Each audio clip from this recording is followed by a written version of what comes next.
Yes.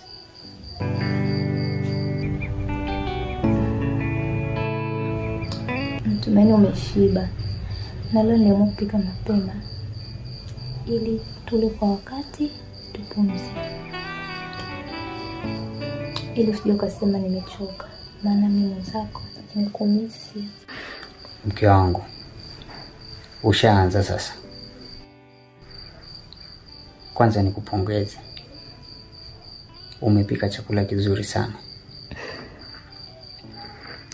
Hakika unajua. Lakini ishu ya kunimisi.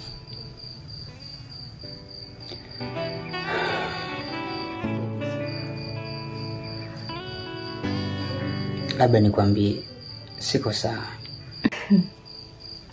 Nakuelewa mume wangu.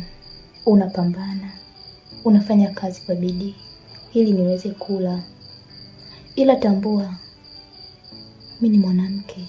Vyakula ninavyokula vinanipelekea mimi kunifanya niwe na uhitaji na wewe mume wangu. Ya, uko sahihi. Ila si unajua tena mambo ya kazi. Nimechoka sana.